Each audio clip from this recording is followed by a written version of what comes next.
আজ আমি যে রান্নাটা করব সেটা কলকাতার সব রেস্টুরেন্টে খুব ফেমাস, যেটার নাম কচু পাতা চিংড়ি ভাপা। কিন্তু মুম্বাইতে এই পদটি করার জন্যে যে দুধমান কচু পাতা লাগে সেটা পাওয়া যায় না। কচু পাতা পাওয়া যায়, কিন্তু যেগুলো পাওয়া যায় সেগুলোতে খুব গলা কুটকুট করে। তাই আমি কচু পাতার পরিবর্তে লাউ পাতা দিয়ে এই রান্নাটা করছি, যেটার নাম দিয়েছি লাউ পাতার চিংড়ি ভাপা। হ্যালো বন্ধুরা, আমি কাকলি, #মুম্বাই থেকে। এই রান্নাটার জন্য যা লাগবে তা হলো লাউ পাতা। আমি লাউ পাতাগুলোকে ভালো করে বেছে ধুয়ে রেখেছি। আমাদের এখানে তো এত ভালো লাউ পাতা পাওয়া যায় না, অত কচি কচি পাওয়া যায় না। যা পেয়েছি আমি তাই দিয়ে করেছি। তোমরা একটু কচি কচি লাউ পাতা নেবে। আর লাগবে, আমি এখানে 4টে কাঁচা লঙ্কা নিয়েছি। তোমরা তোমাদের স্বাদ অনুযায়ী লঙ্কাটা নেবে। হাফ বাটি মতন আমি নারকেল কোড়া নিয়েছি। 2 চামচ সর্ষে নিয়েছি। এখানে আমি 1 চামচ কালো সর্ষে, 1 চামচ সাদা সর্ষে দিয়েছি। আর 2 চামচ পোস্ত নিয়েছি। আর এখানে চিংড়ি মাছগুলোকে আমি ধুয়ে বেছে শিরগুলো ফেলে রেখেছি। এবার লাউ পাতাগুলোকে খুব ঝিরিঝিরি করে কেটে নেব। সবগুলো আমার লাউ পাতা কাটা হয়ে গেছে। এগুলো আমি একটা পাত্রে তুলে রাখছি। দেখো, এরকম ঝিরিঝিরি করে কাটতে হবে। গ্যাসটা জ্বালিয়ে প্যান বসিয়ে তার মধ্যে 2 কাপ জল দিয়ে দেবো আর একটু নুন দিয়ে দেবো। জলটা ফুটে উঠলে ওর মধ্যে কেটে রাখা লাউ পাতাগুলো দিয়ে দেবো। এই সময় ঢাকনা দিয়ে ঢাকবে না। 4-5 মিনিট মতন ফুটিয়ে নিয়ে লাউ পাতাগুলো একটা ঝাঁঝরির মধ্যে জলটা ঝরিয়ে নেব।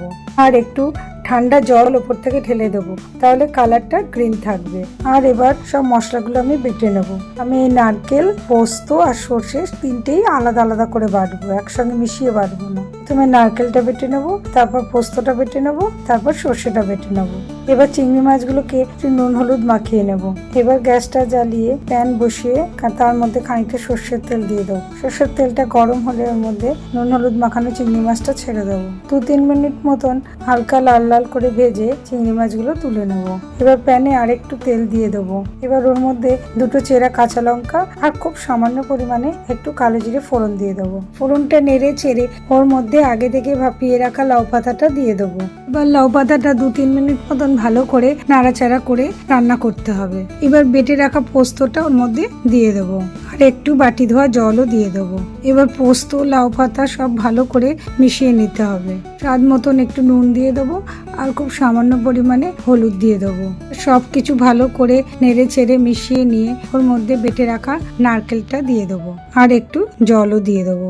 এবার পোস্ত, নারকেল সব ভালো করে 1-2 মিনিট একটু নেড়ে চেড়ে রান্না করতে হবে। এবার ওর মধ্যে ভেজে রাখা চিংড়ি মাছটা দিয়ে দেবো। এবারও সব কিছু ভালো করে মিশিয়ে নিয়ে নেড়ে চেড়ে নিতে হবে। সেটা বেটে রেখেছিলাম, ওটা একটু জল দিয়ে গুলে ছাঁকনি দিয়ে ছেঁকে দেবো। একটু বাটি ধুয়ে প্রয়োজন মতন জল দিয়ে দেবো।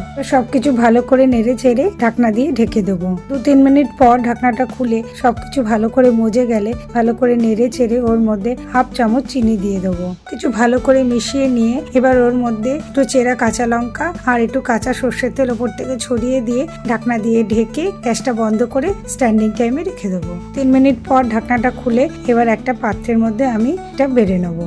আমার রেডি হয়ে গেছে লাউ পাতায় চিংড়ি ভাপা। আর ওপর থেকে একটু কাঁচা লঙ্কা আর সর্ষের তেল ছড়িয়ে পরিবেশন করে দেবো। গরম ভাতে এই লাউ পাতা চিংড়ি একবার খেলে এর স্বাদ ভুলতে পারবে না, যাকে বলে একেবারে ফাটাফাটি। তোমরা অবশ্যই একবার এটা বানিয়ে খাবে আর আমাকে কমেন্ট করে জানাবে কেমন। আজ আসি, বাই।